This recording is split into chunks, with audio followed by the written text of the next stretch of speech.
Halo Sobat Telmed, ketemu lagi sama kita di Telemedicine FKUB. Kalian pernah merasa susah buang air besar atau sembelit yang membuat perasaan gatal, sering ingin BAB tapi tidak bisa? Atau ada perasaan sakit di bagian bawah apalagi pas duduk? Mungkin kamu mengalami gejala ambeien atau wasir. Kalian tahu nggak sih apa itu ambeien? Jadi di sini kita akan membahas apa itu ambeien dan apa sih gejala, faktor risiko, dan cara menangani ambeien di rumah. Ambeien adalah pembengkakan atau pembesaran dari pembuluh darah di usus besar, bagian akhir atau rektum, serta dubur atau anus. Wasir merupakan penyakit yang dapat menyerang segala usia, namun umumnya lebih sering menimbulkan keluhan pada pasien usia 50 tahun atau lebih. Apa sih gejala dari ambeien?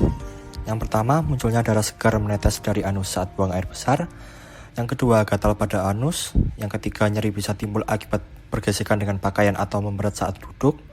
Lalu yang keempat, muncul benjolan yang letaknya seperti menggantung pada luar anus dan terasa sensitif serta nyeri jika disentuh. Lalu yang kelima, terjadi perdarahan setelah BAB tanpa diikuti rasa nyeri.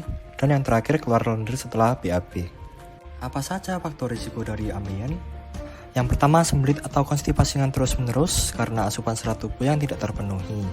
Lalu yang kedua, diare berkepanjangan. Yang ketiga, obesitas. Yang keempat, adanya riwayat ambeien sebelumnya. Yang kelima, terlalu sering duduk dalam waktu yang lama. Lalu yang keenam, terlalu sering mengangkat beban berat. Dan yang ketujuh, hamil. Jadi ambeien pada kehamilan biasanya akan membaik setelah melahirkan. Lalu yang terakhir, usia. Jadi semakin bertambahnya usia akan meningkatkan risiko ambeien. Bagaimana pencegahan ambeien? Pencegahan penyakit wasir bisa dilakukan dengan melakukan perubahan gaya hidup.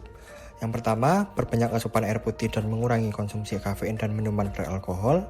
Yang kedua, menambah asupan serat di dalam makanan. Yang ketiga, tidak menunda buang air besar. Dan yang terakhir, berolahraga secara teratur. Apa yang bisa dilakukan di rumah? Yang pertama, berendam di air hangat terutama pada bagian pantat. Langkah ini bisa dilakukan sekurang-kurangnya 3 kali sehari, masing-masing selama 15-20 menit.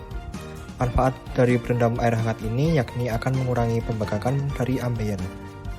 Lalu yang kedua, obat yang bisa melancarkan BAB bisa diminum apabila sembelit belum bisa ditangani. Dan yang terakhir, jangan lupa untuk berkonsultasi dengan dokter apabila gejala memberat atau mengganggu aktivitas kamu. Nah, gimana? Kalian sudah tahu kan apa itu ambeien, gejala, faktor risiko, dan cara penanganan di rumah? Mungkin sekian dulu video mengenai ambeien. Jangan lupa share dan like video ini ya. Tonton terus video Telmed berikutnya. Sampai jumpa lagi.